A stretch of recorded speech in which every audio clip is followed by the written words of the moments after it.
Welcome to Planning for Protection. Welcome to Planning for Protection with attorney Jeff Ryder. Jeff is an elder law and estate planning attorney serving families across Carroll County and the surrounding Indiana communities. I'm Evan Mack, and today we're talking about what actually happens in Indiana when someone passes away without a will. Jeff, welcome, sir. Good morning, Evan. It's nice to be with you. Good morning. Good morning. So, Jeff, what does Indiana law consider someone to be if they pass away without a valid will in place? Well, there's a word to describe that, and that is intestacy. So if you die without a valid will in Indiana, you have died intestate, and the state of Indiana has made a will for you.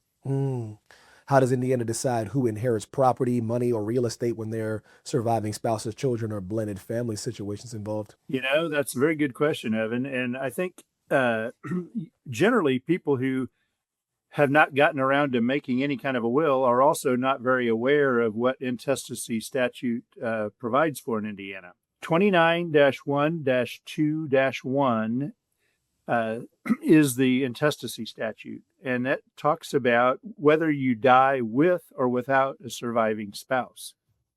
And that can be very different results if you do. So a lot of people assume, everything automatically goes to the surviving spouse, like you said, but what situations create surprises for families during that probate process? Well, I think the biggest point of potential contention is when you have a blended family, because whether you are a spouse that has had children with the decedent or you are a step parent of children that the decedent has had from a prior relationship, the results can be very different between those two scenarios.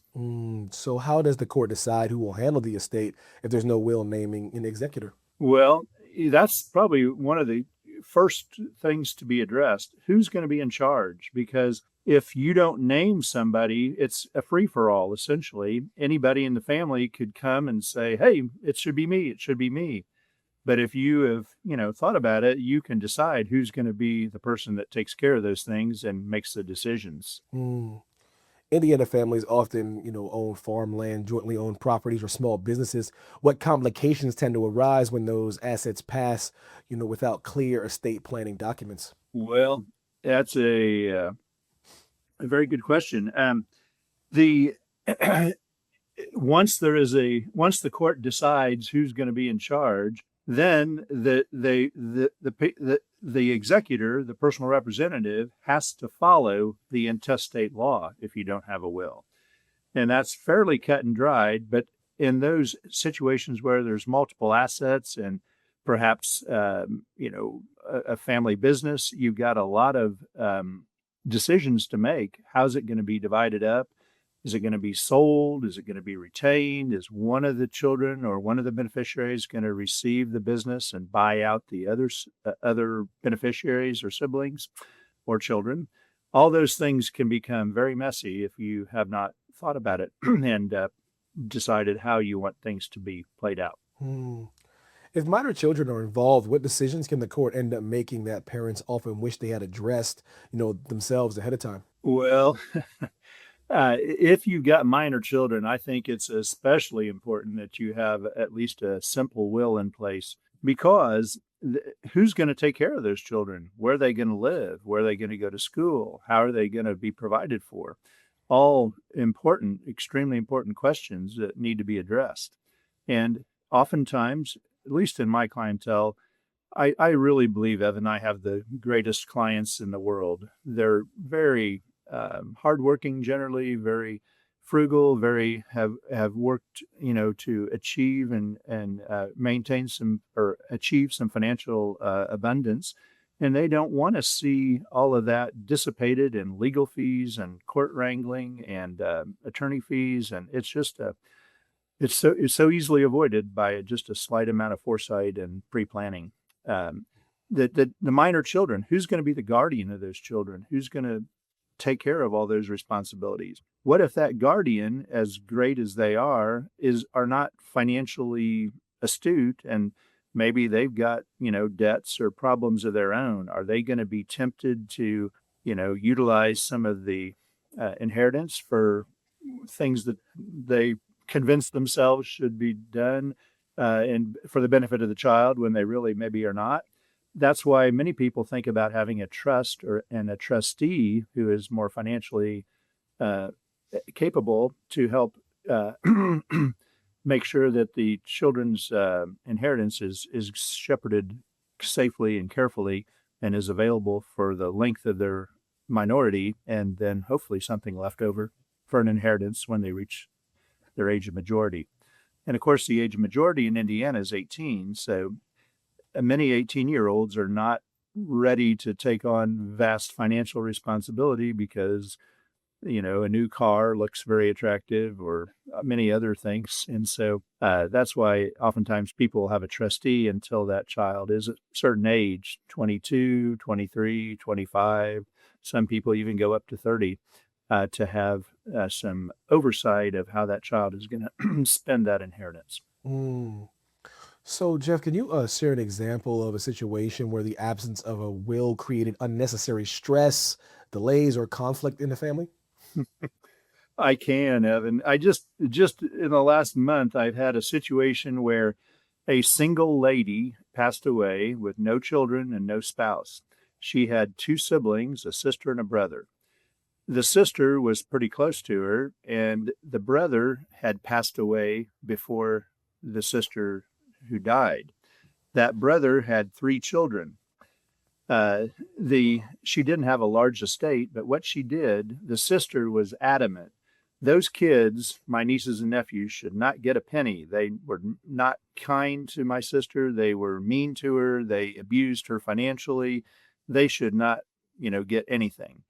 Well, unfortunately, Indiana law said otherwise. And so half of the estate was to go to the sister, and the other half was to go to the descendants of the deceased brother. And that one deceased brother had two children that we could find and knew where they were.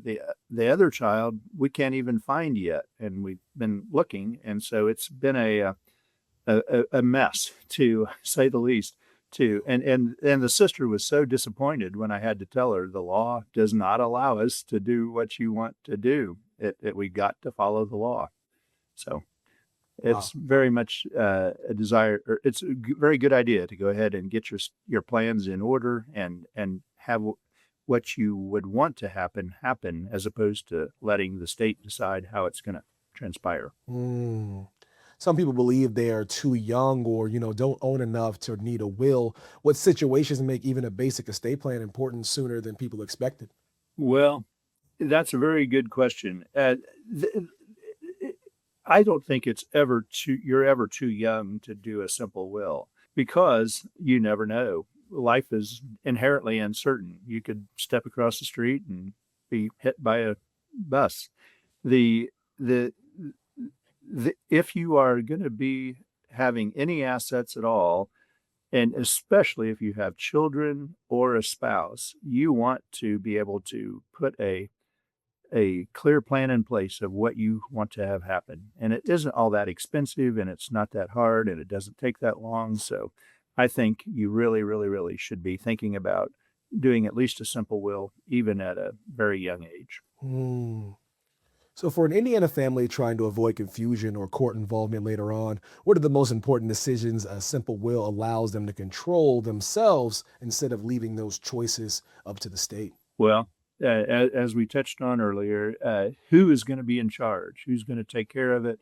Personal representative, executor are terms used in Indiana for that person. And you can decide who that should be. If not, it potentially there could be a conflict. I've had situations in which a spouse thinks they should be, and maybe the children from a prior marriage think they should be. Maybe, as we discussed, the sibling, doesn't think the other side. So it's it can be a free for all, and you don't want to have that happen when it's so easy to name someone that you want to serve as executor and or trustee of a trust you might establish. Good stuff, Jeff. Thank you so much for your time. You're welcome, Evan. It's been a pleasure. Have a great day. That's it for today's episode of Planning for Protection. If you'd like to learn more about attorney Jeff Ryder and his work at Jeffrey C. Ryder, Attorney at Law, LLC, visit jryderlaw.com. Thank you for listening, and don't forget to leave a review, and subscribe to the show so you don't miss the next episode, and we'll see you next time. Thanks, Evan. Have a good one. Too. Thanks for watching. Be sure to hit that like and subscribe button and leave us a review in the comments.